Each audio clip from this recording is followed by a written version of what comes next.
Brothers Discovery pushing something onto its streaming service can actually lead to two different definitions of expense and two different definitions of revenue, at least. In fact, some of this with royalties could have multiple periods of revenue based on making one show. Warner Brothers Discovery management here saying that they like the flexibility that this allows their accountants. If a show over or underperforms, they get plenty of options to massage those numbers in the income statement.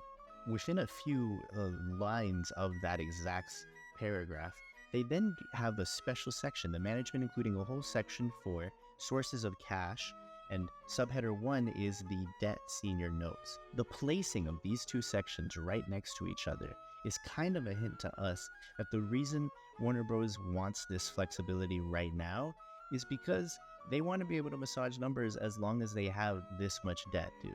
They do have almost $10 billion of liquidity, $4 billion of that roughly just already cash that they have, and the ability to draw on $6 billion of revolving credit, or like a credit card basically.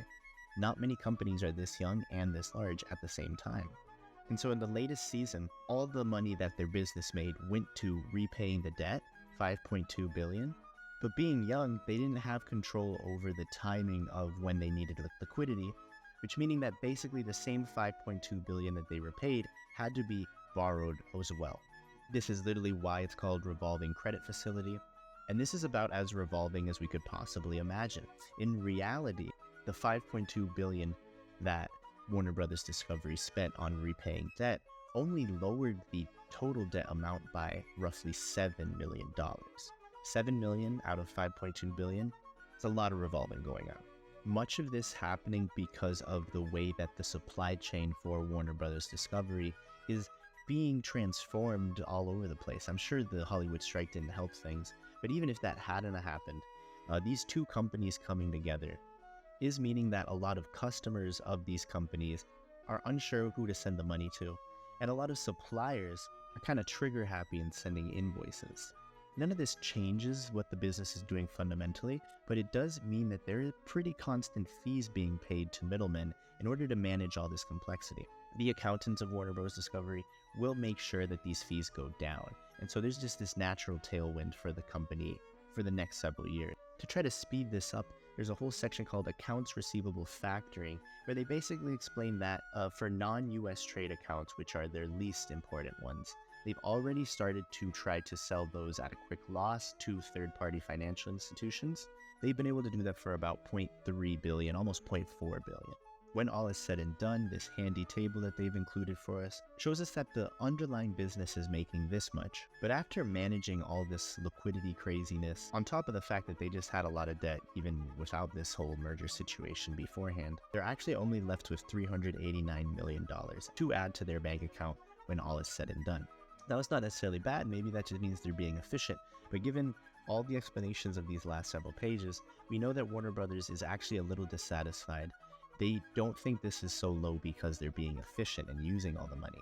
They know that it's low because there's a lot of waste going on. A whole section titled Uncertain Tax Positions. This is not something that comes up too often, but here describing that another source of why they need so much debt is that there's a couple billion of reserves just to make sure they're not caught off guard by tax authorities coming in and claiming that they owe income tax retrospectively. They specifically are a bit cautious because they know they're going to do a series of complex judgments about future events whenever performing financial transactions that could or could not have income tax implications.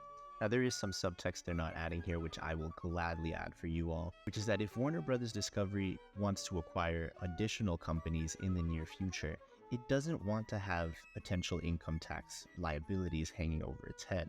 And so, since the company very much is indicating that it wants to acquire additional companies in the future, it's taking the cautious route, and even more so, not paying down debt as quickly as it could in order to make sure that it has a buffer. It's definitely not in their head.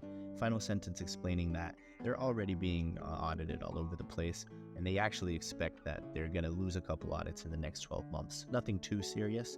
Back near the top of the item 7, They want us to know that there are several projects, and this is their main focus really. They're trying to achieve cost synergies now that they are living post-merger. It wasn't until December 31st of 2022 that they had a final ratified plan for how the restructuring was going to take place.